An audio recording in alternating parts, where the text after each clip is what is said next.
When an advanced weaponry base goes dark, George Flo is sent in to check things out. When boarded the transport carrier, the mention of advanced weaponry development brought back flashbacks. Flo remembered the day many years prior when he was at school. He remembered sitting in the office and staring outside the window for his parents to arrive. He remembered waiting and watching, and no one ever showing up. Likely one of the most devastating sights was that of a police car driving up to the school. Its pace was slow. All George remembered was pain. His parents were dead, gone forever. It felt surreal at the time. His father had been presenting newest and most versatile combat robot to date, the real achievement of artificial intelligence. The machines had rebelled during the demonstration. They'd killed everyone. The carrier finally landed. Everything seemed quiet and calm. One thing in particular, no people. Something was definitely wrong. No sooner had George come to that conclusion than did he come to another unusual discovery. All radios were useless. Something was blocking communications in and out. Jamming signal must have been emanating from a generator somewhere. Going over the map and checking the records, he found that there was only one place that fit the necessary description. This was his next stop. The generator just sat at the center, with an unusual metal plate. He looked closer. On the plates were written the words, "Destroy me." That's when the attack finally came.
Weaponry.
The battle was tough.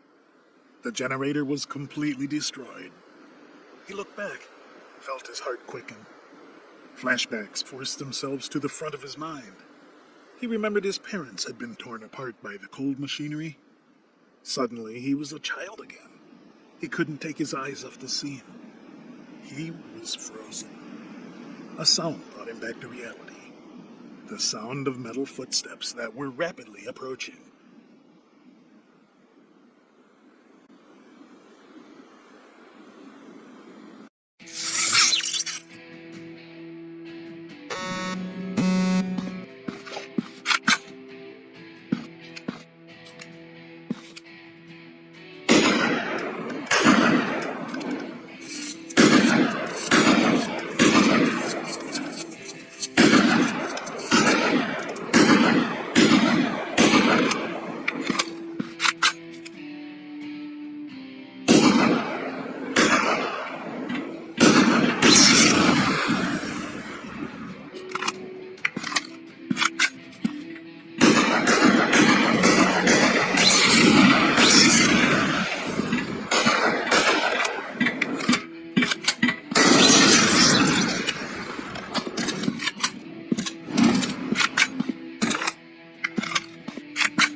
No luck with the generator. Jamming signal was still there. As George made his way, he couldn't resist the feeling that this place was kind of familiar. Identify or die. George turned his head. A warbot was standing there, ready to fire its weapon should it receive the wrong answer. He didn't waste a second. He raised his own weapon and prepared to do the same.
It was much more powerful than the others.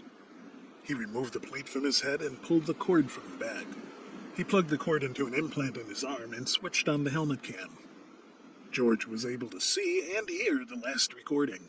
There was an entire squad of machines. Then the footage went fuzzy, but he could still hear a little of the encounter. One thing stuck out over the audio. Test failed. Initiate repeating sequence. Soon after, George started to feel dizzy. He looked at his arm. An alarm was buzzing. There had been a virus in the footage. Everything went dark for a few minutes until the antivirus system activated. He shook his head. He had to stay focused. A pack of bots was just waiting.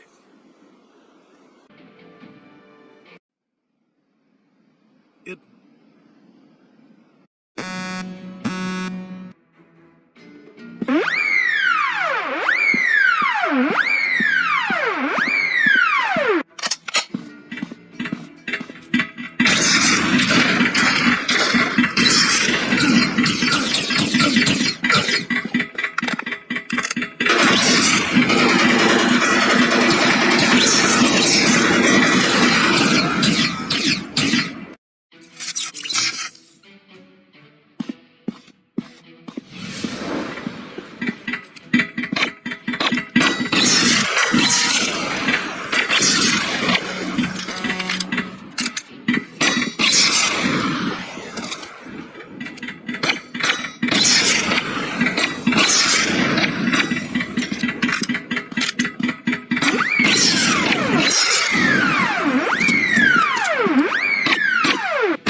While on the move, he discovered another footage from one of the bots.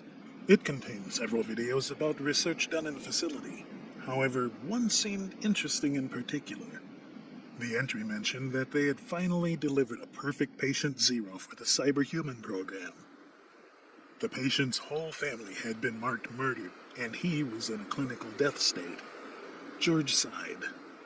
The scenario had hit a little too close to home.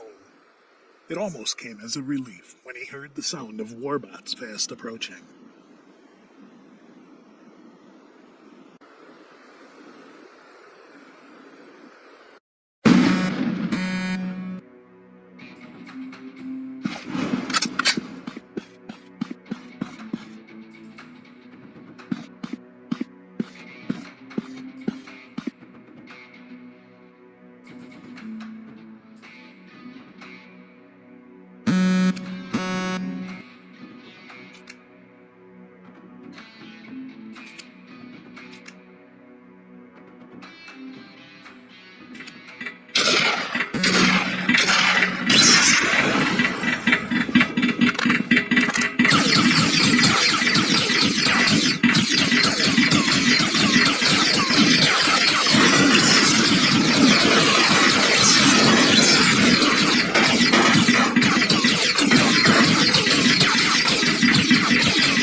George came along on other footage.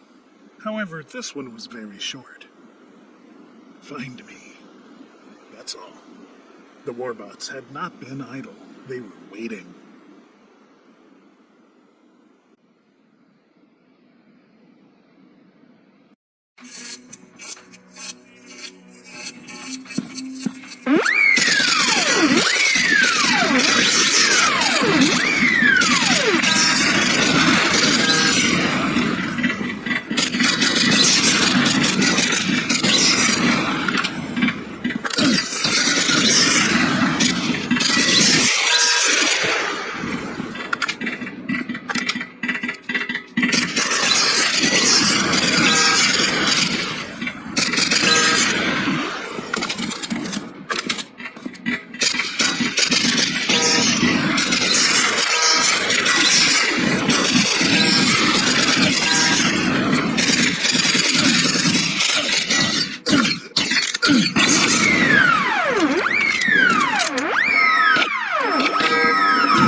As he continued, all of the bots had the same recorder message. Follow me. Unfortunately, the warbots were ready to defend the path, ready to do everything in their power to block progress.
It's been a hard battle. George took a deep breath and made his way. It was dark for a long time. Pitch black. He could hardly see the hand in front of his face. That's when he saw it. It looked so familiar. And finally, there it was. Took a deep breath. He checked his ammo. Then he stepped out to face the Titanic warbot.